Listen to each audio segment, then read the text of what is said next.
బావా నేను వచ్చేసా. జరుగు జరుగు జరుగు జరుగు. ఏమే మీ తమ్ముడు వచ్చిండు. అక్క చాయ్ ఏమన్నా పెడతాయేమో, డైరెక్ట్ గా లంచ్ ప్లాన్ చేసేయి. ఫ్రెండ్ గాడి పెళ్ళి ఉంది, వారం రోజులు ఇక్కడే ఉంటా. విన్నారా, మన ఇంటికి చుట్టాలు వచ్చారు. నేను చుట్టమేంటి బా, నువ్వు మరీను.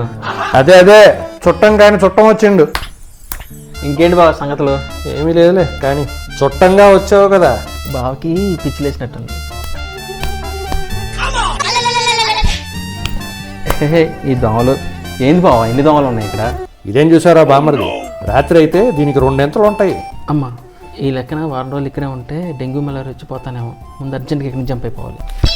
అక్క నేను వెళ్తానే, ఏంటే ఉంటే నా ఫోటోకు దండేసుడు గ్యారంటీ. బామ్మరిది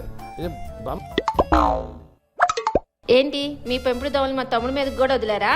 ఇదిగో నన్ను ఏమన్నా అంటే అను, అంతేకాని నా పెంపుడు దోమలను ఏమన్నా అన్నావు అంటే ఊరుకొని చెప్తున్నా. అవి మనకి చాలా లాభాలు చేకూరుస్తున్నాయి. నాన్న చిటికన్నలు చుట్టం వెళ్ళిపోయాడు, అమ్మ మీకు ఫ్రెష్ బ్లడ్ జ్యూస్ పెడుతుంది, అది కూడా తాగేసి రెస్ట్ తీసుకోండి.